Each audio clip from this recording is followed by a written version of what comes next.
చాలా బాగుంది. దయచేసి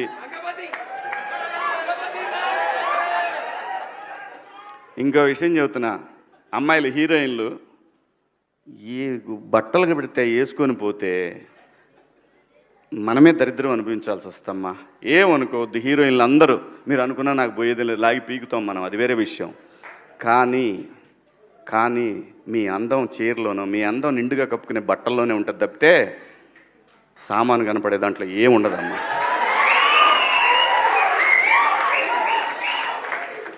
అవి వేసుకున్నంత మాత్రాన చాలామంది చూసినప్పుడు నవ్వుతూ అంటారు, కానీ దేత్రముండ ఎలాంటి బట్టలు ఎందుకు వేసుకుని కాస్త మంచి వేసుకోవచ్చుగా, బాగుంటావు కదా అనాలనిపిస్తుంది లోపల.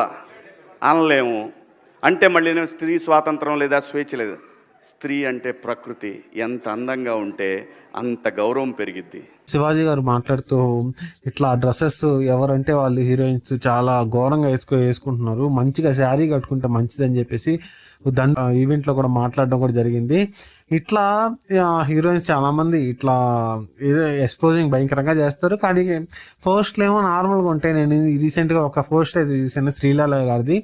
ఆమె అయితే ఇట్లా ఘోరంగా మార్పు చేసి అయితే పెడుతున్నారు నా ఫొటోస్ అని చెప్పారు. నేనైతే పాపం అనుకున్నాను, ఒక లేడీని ఇట్లా ఒక అమ్మాయిని ఇట్లా చేయడం కూడా తప్పని చెప్పేసి నేను అనుకున్నాను. మరి ఒకే ఈవెంట్లో ఇంకొక ఈవెంట్లో అయితే ఆమె పొట్టి డ్రెస్ వేసుకుని అయితే కనిపించింది. అదైతే నాకు ఇట్లా చెప్పడం ఎందుకు, అట్లా చేయడం ఎందుకు అయితే నాకైతే అనిపించింది. ఇంకోటి ఈరోజు అయితే శివాజీ గారికి రీకౌంట్గా మళ్ళీ అనసూయ గారు ఈ ఫేస్బుక్లో ఇలా పోస్ట్ చేయడం కూడా అనిపించింది. నా బాడీ నా ఇష్టం అన్నట్టు చెప్పింది. ఆయన చెప్పిన దాంట్లో చాలా వరకు నిజమైతే ఉంది. స్త్రీలు అంటే చాలా వరకు వాళ్ళ అమ్మతో కూడా పోల్చి మంచిగా వేసుకోమని చెప్పేసి అయితే బట్టలు మంచిగా వేసుకోండి, అప్పుడే లేడీస్కి అయితే స్త్రీలకి అయితే అందం అయితే ఉంటుందని చెప్పేసి అందరికీ చెప్పాడు. దీన్ని అయితే హీరోయిన్స్ కానీ చాలా మంది అయితే నెగిటివ్గా అయితే తీసుకొని పోస్టులు అయితే పెడుతున్నారు. ఆయన చెప్పిన దాంట్లో 100% నిజమైతే ఉందని చెప్పేసి నేనైతే అనుకుంటున్నాను. మీరేమనుకుంటున్నారో కామెంట్ అయితే చేసండి. దీనికి శివాజీ గారు, ఒక సావిత్రి కానీ, ఒక రేష్మిక కానీ వాళ్ళంతా మంచిగా శారీస్ కట్టుకుంటారు, వాళ్ళు చాలా పద్ధతిగా ఉంటారని చెప్పేసి కూడా ఆయన చెప్పడం కూడా జరిగింది.